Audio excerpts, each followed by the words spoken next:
ഇതുവരെ കിടന്നില്ലേ? അത്യാവശ്യമായി കുറച്ച് ഫയലുകൾ നോക്കാനുള്ളതുകൊണ്ട് തന്നെ കുറച്ച് നേരം വൈകിയാണ് മഹാദേവൻ മുറിയിലേക്ക് വന്നത്. എന്നാൽ അത്ര നേരമായിട്ടും കിടക്കാതെ ബെഡിൽ എന്തോ ആലോചിച്ചിരിക്കുകയാണ് ജാനകി. അയാൾ ചോദിച്ചത് അവർ കേട്ടില്ല. ജാനകി?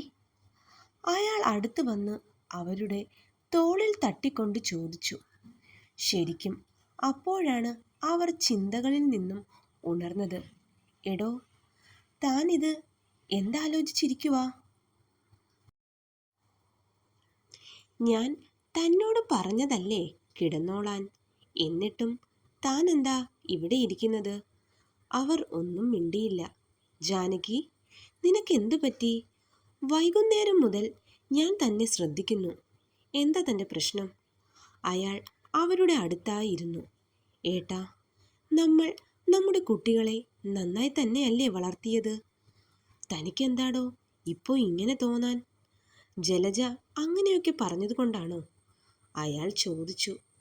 ഏയ്, ഒരിക്കലും അല്ല ഏട്ടാ. ജലജയുടെ സ്വഭാവം എനിക്ക് നന്നായി അറിയാം. അവൾ അതൊന്നും മനസ്സിൽ വെച്ച് പറയുന്നതല്ല. ദേവൻ ലച്ചുമോളെ വിവാഹം കഴിക്കാഞ്ഞ് ദേഷ്യം കൊണ്ട് പറയുന്നതാണ്. അതൊന്നും ഞാൻ കാര്യമാക്കുന്ന പോലുമില്ല. അവർ പറഞ്ഞു. പിന്നെ പിന്നെ തനിക്കെന്താ? അയാൾ ചോദിച്ചു. സൗബിയും കാർത്തുവും ബാലയോട് സംസാരിച്ചത് ജാനകി കേട്ടിരുന്നു. അവർ അത് അയാളോട് പറഞ്ഞു. ലച്ചുമോൾ വന്ന ശേഷം തറവാട്ടിലെ തന്നെ ആദ്യ പെൺകുട്ടി ആയതുകൊണ്ട് അവളോട് ഒരല്പം സ്നേഹക്കൂടുതൽ ഉണ്ടായിരുന്നു.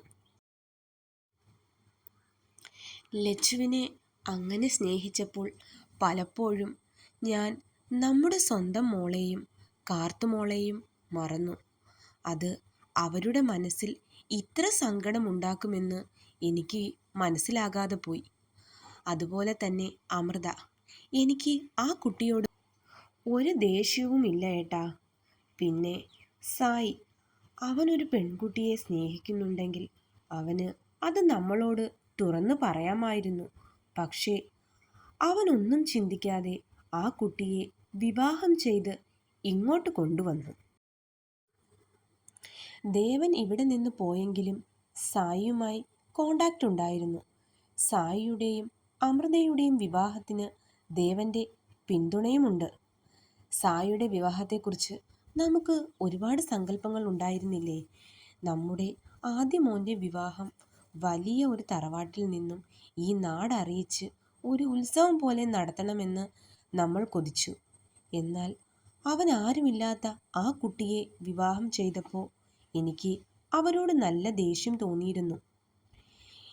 എന്തുകൊണ്ടോ ആ കുട്ടിയെ സ്നേഹിക്കാനും പറ്റിയില്ല. പക്ഷേ ഇതൊന്നും നമ്മുടെ മക്കൾ നമ്മളോട് തുറന്നു പറഞ്ഞില്ല. വർഷങ്ങളായി അവരോടൊപ്പം ഈ വീട്ടിൽ കഴിയുന്ന ഓരോരുത്തരെക്കാളും അവരുടെ അച്ഛനെയും അമ്മയെക്കാളും ഇന്നലെ വന്ന ആ കുട്ടി ശ്രീബാലയോട് അവർ അവരുടെ എല്ലാ കാര്യങ്ങളും തുറന്നു പറയുന്നു. നമ്മളെക്കാൾ അത്ര പ്രിയപ്പെട്ടതാണോ അവർക്ക് അവൾ? ജാനകി പറഞ്ഞു നിർത്തി. മഹാദേവൻ മറുപടി ഒന്നും പറഞ്ഞില്ല. ജാനകി ബെഡിൻ്റെ ഒരു സൈഡിലായി കണ്ണുകൾ അടച്ചു കിടന്നു. എന്നാൽ അവർ ഉറങ്ങിയിരുന്നില്ല.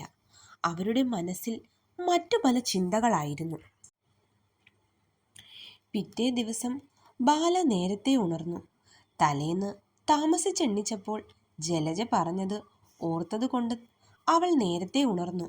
കുളിച്ച് ഫ്രഷായി താഴേക്ക് ചെന്നു. താഴേക്ക് ചെന്നപ്പോൾ മിഥുൻ ജോഗിങ് കഴിഞ്ഞു വന്നു.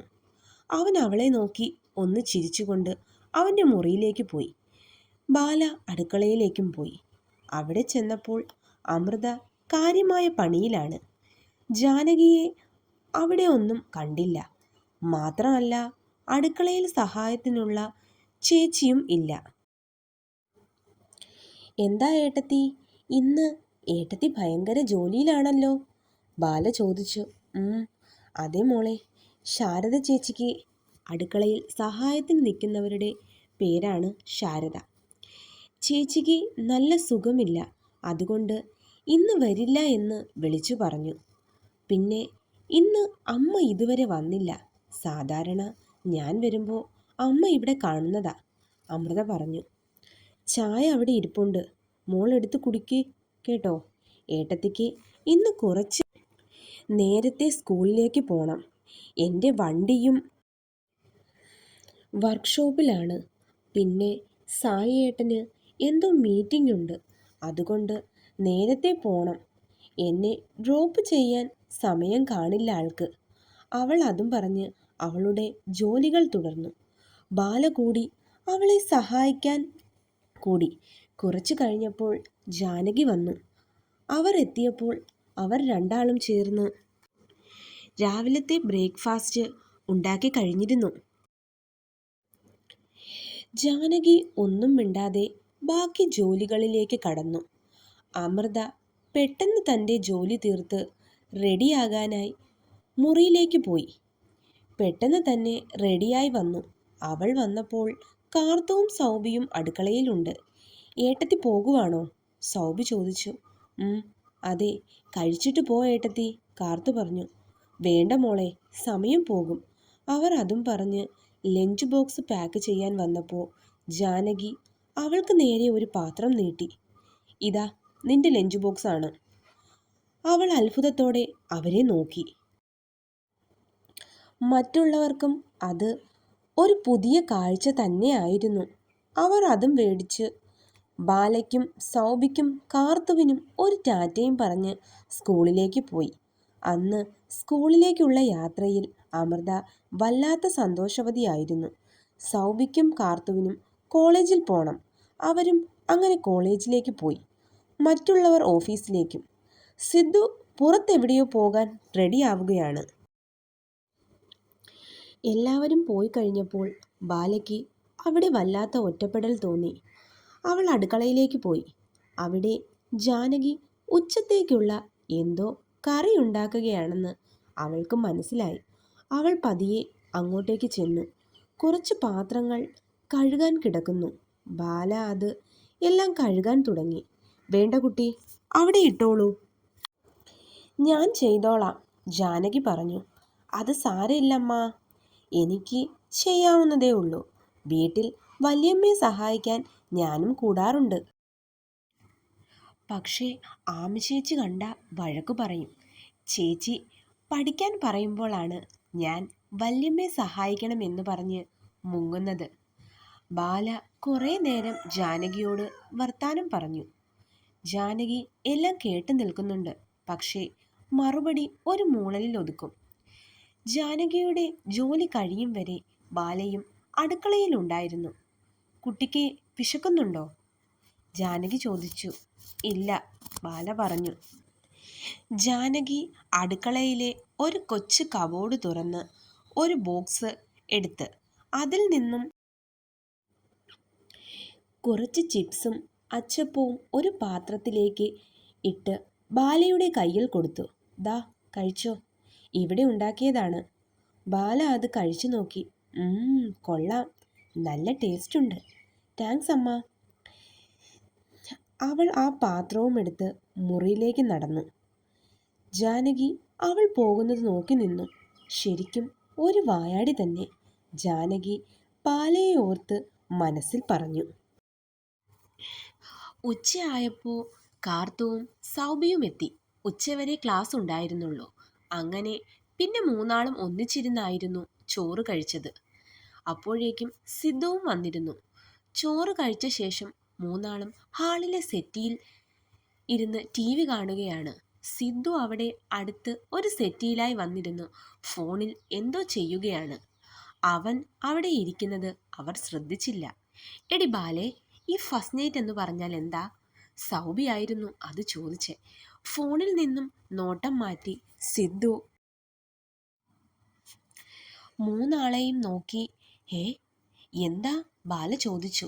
അല്ലടി, നിന്റെ കല്യാണം കഴിഞ്ഞ് ഇത്ര നാളായില്ലേ, അപ്പോൾ നിന്നോട് ചോദിക്കാം എന്ന് വിചാരിച്ചു, സൗബി പറഞ്ഞു. ഓ അതാണോ? ഞാൻ പറയാം, ബാല പറഞ്ഞു. ഇവളിത് എന്തു പറയാനുള്ള പുറപ്പാടാണ്? സിദ്ധു മനസ്സിലോർത്തു. നാക്കിന് ലൈസൻസ് ഇല്ലാത്ത പെണ്ണ. എന്തൊക്കെ വിളിച്ചു കൂവുമെന്ന് ആർക്കും അറിയില്ല. ഡീ! പെട്ടെന്ന് അവിടെ സിദ്ധുവിൻ്റെ സൗണ്ട് കേൾക്കെ മൂന്നാളും ഞെട്ടി. ഇത് ഇവിടെ ഇരിപ്പുണ്ടായിരുന്നോ? ബാല മനസ്സിൽ പറഞ്ഞു. ഏട്ടൻ ഇത് എപ്പോ വന്നു? കാർത്തു ചോദിച്ചു. ഞാൻ വന്നിട്ട് 30 വർഷമായി, അവൻ പറഞ്ഞു. നിങ്ങൾക്കൊന്നും പഠിക്കാനില്ലേ? ഉണ്ടേട്ടാ, സൗവി പറഞ്ഞു. എങ്കിൽ റൂമിൽ പോയി വല്ലതും പഠിക്കാൻ നോക്ക്. അത് കേൾക്കെ മൂന്നാളും എണ്ണിച്ച് റൂമിലേക്ക് പോകാൻ പോയി. ബാല അവിടെ നിന്നേ, അവൻ പറഞ്ഞു. മൂന്നാളും നിന്നു. നിങ്ങളുടെ പേര് ബാല എന്നാണോ? അവൻ ചോദിച്ചു. അല്ല, കാർത്തു പറഞ്ഞു. എങ്കിൽ പോ.